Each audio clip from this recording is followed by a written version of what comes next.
ये एक मंदिर है, हर इंडियन घर की सबसे पवित्र जगह, और मुझे ये पता है क्योंकि 14 साल की एज में मैंने यहाँ जाना बंद कर दिया था। हाँ देखो, जब मैं 9th क्लास में था मेरी लाइफ में एक खतरनाक चेंज आया, जहाँ पूजा पाठ मैंने बंद कर दी, प्रेयर्स खत्म, और भगवान या मैं नहीं मानता था, क्योंकि मैं एक एथीस्ट बन गया था। जो बाय द वे बहुत बोल्ड करियर चॉइस है जब तुम खासकर दुनिया की सबसे रिलीजियस कंट्री में रहते हो। मेरी फैमिली को लगा कि मेरे साथ कुछ बहुत बुरा हो चुका है, और मुझे मैं तो खुद को जीनियस समझ के बैठा था।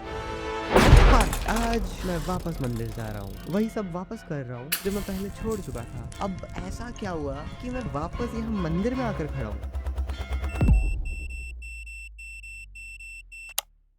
जब मैं अराउंड 14 साल का था, रिलीजन कोई ऐसी चीज नहीं थी जिसके बारे में बैठ करके डीपली सोच रहा हूँ। वो बस वहाँ था, जैसे ये पंखा, या फिर ये मच्छर, या फिर वो रिलेटिव जो मेरी परसेंटेज ऐसे पूछते हैं जैसे मेरी पढ़ाई में उनके शेयर्स हो। और मैं इस फेस को कहता हूँ द डिफॉल्ट सेटिंग, जहाँ मुझे याद है मेरी नानी मुझे पूजा करने के लिए बोलती थी, और मेरी प्रेयर्स, हे भगवान प्लीज मैथ में मुझे अच्छे मार्क्स दिला दो, और हो सके तो खरीदी मुझे या बेसिकली लाइफ का कस्टमर सपोर्ट। हेलो, मैंने कभी इस पर क्वेश्चन नहीं किया, क्योंकि मैं क्यों करता। उस टाइम पे बड़े मुझे जो भी थमा देते मैं बस मान लेता, जो कि जनरली हर इंडियन घर में होता है। हम तुम्हें बताएंगे कि तुम्हें कैसे सोचना है, तुमने खुद से सोचने की हिम्मत कैसे करी। पर मेरी इस डिफॉल्ट सेटिंग में जल्दी एक क्रैक आने वाला था पूरा सिस्टम तोड़ने के लिए।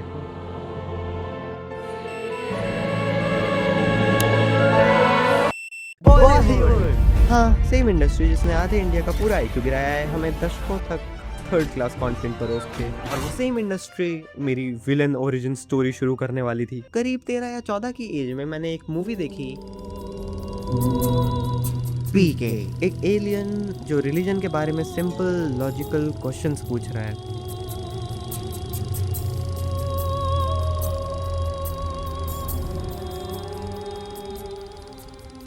और पता नहीं क्यों, पर मुझे फिजिकली अपने दिमाग में कुछ शिफ्ट फील हुआ,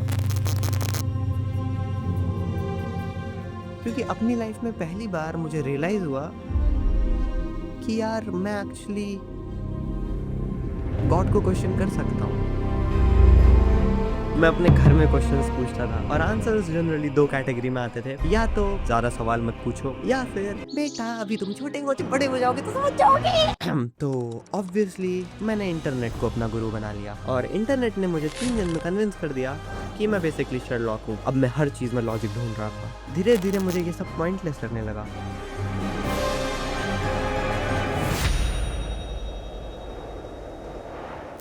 15 की एज आते आते मैं फुली ट्रांसफॉर्म हो चुका था। मैं बन गया था एक रेडिट एथीस्ट, और अचानक से सब कुछ सिंपल लगने लगा कि बस ये फिजिकल वर्ल्ड ही सब कुछ है। साइंस सब कुछ एक्सप्लेन कर सकती है। रिलीजियस लोग इरेशनल होते हैं, और मैं इन सबसे सुपीरियर हूँ, और मुझे ये फीलिंग बहुत पसंद है। बस एक छोटी सी प्रॉब्लम थी, मैं फिर भी रेगुलरली फैमिली के साथ पूजा में बैठता था, आंख बंद हाथ जुड़े हुए, और अंदर से बस एक ही थॉट, बस थोड़े साल और मैं कॉलेज चला जाऊंगा और फिर फाइनली फ्री हो जाऊंगा। फ्री, या कभी कभी तुम एक पिंजरे से निकलकर दूसरे केज में घुस जाते हो, और तुमको लगता है कि तुम इंडिपेंडेंट थिंकर हो, क्योंकि इस बार तुम्हारे थॉट्स तुम्हारे पेरेंट्स ने नहीं, इंटरनेट ने दिए होते हैं।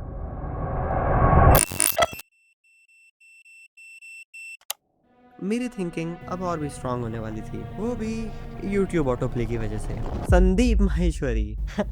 या तुमने ये कभी एक्सपेक्ट नहीं किया होगा। मैं किसी बाबा जी से नहीं मिला, बस एक दिन रैंडमली YouTube पे मैंने एक वीडियो देखी जो कि बात कर रही थी इस फिजिकल वर्ल्ड से ऊपर एक इंटरनल दुनिया की, कुछ डीप और कुछ अजीब, समंदर और लहरें, आइडिया कि हर चीज कनेक्टेड है, कि सेपरेशन अपने आप में एक इल्यूजन हो सकता है, एक ऐसा वहम जो मेरे अपने नाम ने क्रिएट किया है। और मुझे याद है मैं अपने मॉनिटर के सामने बैठा था पूरा कंफ्यूज। मुझे यकीन नहीं हो रहा था कि रिलीजन से बाहर भी एक दुनिया है जो इतनी डीप और इंटरेस्टिंग है। मुझे हंसी आ रही थी कि आज भी लोग रिलीजन में मानते हैं, सीरियसली। मुझे इस कॉन्सेप्ट को और अच्छे से समझना था। उस वक्त मुझे लग रहा था कि मैं रिलीजन से और दूर जा रहा हूँ, पर मैं एक्चुअली गलती से रिलीजन की डायरेक्शन में ही जा रहा था। उस वीडियो को देखने के बाद मेरे दिमाग ने एक नया डायमेंशन अनलॉक कर लिया, जो था एक इंटरनल दुनिया का। और एक रात मैं बस कैजुअली इंटरनेट पे समझने की कोशिश कर रहा था कि जैसे फिजिकल दुनिया है वैसे इंटरनल दुनिया मतलब क्या, और मैं बस ढूंढ रहा था लिटरेचर जो मुझे इंटरनल दुनिया के बारे में बताए। और जितना मैं सर्च करता गया उतना मुझे रियलाइज हुआ ईगो, सेल्फ अवेयरनेस, ये सारे टॉपिक्स जो हेवीली ईस्टर्न फिलोसफी में डिस्कस करे जाते हैं, उसमें भी हेवीली उपनिषद्स के अंदर। और उपनिषद्स क्या है?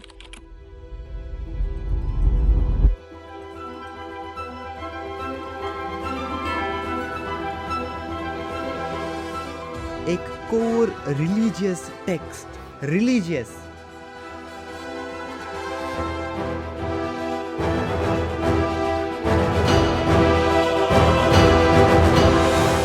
व्हाट? क्योंकि ऑनेस्टली मेरे दिमाग में रिलीजन का मतलब मोस्टली ये था कि मंदिर, प्रेयर, रिचुअल्स, रूल्स। और इसके बाद मैं जितना रिसर्च करता गया मुझे उतना रियलाइज हुआ कि एक्चुअल में रिलीजन की कोर कुछ और ही है। और फिर इसी क्यूरियोसिटी में मुझे एक बुक मिली, द प्रिंसिपल उपनिषद्स, जो अमेज़न पे हम तो ऑब्वियसली मैंने उसका पीडीएफ डाउनलोड कर लिया और फिर रात को बैठ के मैं ये पढ़ रहा था। और ऑनेस्टली मुझे कुछ समझ नहीं आ रहा, ये बुक बहुत कॉम्प्लेक्स लग रही है, बट मुझे एक चीज़ क्लियर हो चुकी है कि शायद मैंने रिलीजन को बहुत पहले जज कर दिया और इवेंचुअली मैं वापस एक मंदिर में हूँ, लेकिन इस बार एक ब्लाइंड बिलीफ के साथ नहीं, क्यूरियस माइंडसेट के साथ, खुद को समझने के लिए, बिना किसी ब्लाइंड अटैचमेंट के साथ, जो शायद हमेशा से रिलीजन का कोर था। और मेरी इस जर्नी को ज्वाइन करने के लिए तुम लोग सब्सक्राइब कर सकते हो।